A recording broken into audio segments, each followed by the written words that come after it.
عارف بقول لك حاجه اسمها زي انت سمعت عنها قبل كده؟ انا ما سمعتش عنها بس قشطه شكلهم عيال جامده يعني الصراحه.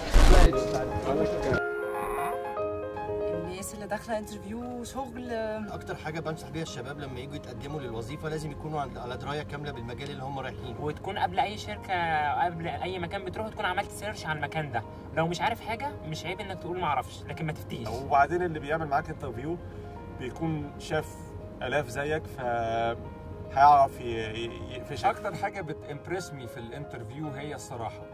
اكتر حاجه بتعجبني لما اسال حد سؤال ويقول لي ما اعرفش، ما عنديش اجابه على السؤال ده. الحاجات اللي بتعملها غلط وانت داخل اي انترفيو ان انت تبقى مرتبط. دايما بيسالوا في الانترفيو قول تجربه من الحياه انت حطيت فيها في مشكله وقدرت تحلها، بيسموها تجربه حياه يعني. انه يحكي لي على تجارب كتير قوي فشل فيها، ده معناه ان هو ما بياكلش ويملش وبيحاول كتير قوي ان هو يوصل لاهدافه. يحضر قبل كده انترفيو كتير وما يهموش ان هو ممكن يترفض.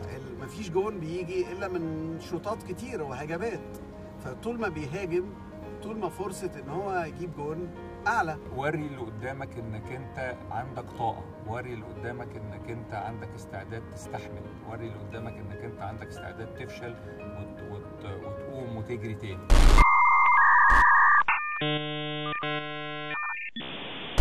انصح الشاب اللي داخل مقابله عمل ان يكون واثق من نفسه. يعني تبقى انت عندك ثقه بالنفس عشان اللي قدامك بيجي له الانطباع من ثقتك انت. ما يخافش من اللي قدامه قوي، ولو ان انا لسه لحد ده يعني النقطه دي لسه موجوده عندي. معظم الانترفيوز بتبقى كده، ببقى انا خايف في الاول وقلبي بيدق جامد وانا داخل. ريلاكس، تبقى انت عارف ان انت مش بس الانترفيور هو اللي بيقيمك، لا انت كمان بتقيمه.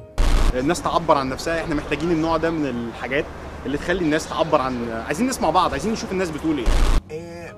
انا دايما الانترفيوهات بتاعتي بتتعمل على كراسي جلد. القائد الناجح هو شخص في وجهة نظري انا عنده 3 مميزات اساسيه، وانا لازم احط اللي قدامي في توتر، يعني لازم اوتره. وفي سؤال كان طريف جدا اللي هو انت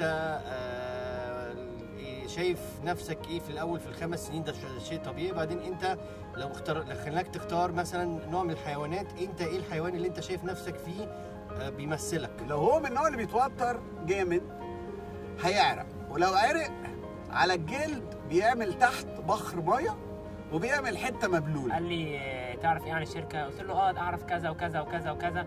في الاخر قال لي قال لي بس انت دخلت على الويب سايت؟ قلت له ايوه دخلت على الويب سايت. قال لي بس احنا للاسف ما عندناش ويب سايت. يجي يقف بعد الانترفيو بيبقى منظر، هو بياخد باله بقى فبينزعج جدا، يفتكر ان هو يعني عمل حاجه على نفسه. يا جماعه حد يقول اي سؤال طيب؟ حطينا الكشك ده في الشارع، اي حد ممكن يدخله. مكتوب طلع اللي جواك، انا بطلع اللي جوايا بقى. جوه الكشك سالنا الناس سؤال واديناهم دقيقتين، دقيقه يردوا على السؤال ودقيقه يقولوا اي حاجه في نفسهم، اي حاجه. وهي قريه كفر طبلاء، هي المحروم الكرماوي من تحت راس الاستاذ فوزي عربود. على فكره الكشك ده هتلاقيه بيلف في كل حته في مصر، وممكن تصحى من نومك تلاقيه واقف تحت بيتكم او في الحته بتاعتكم.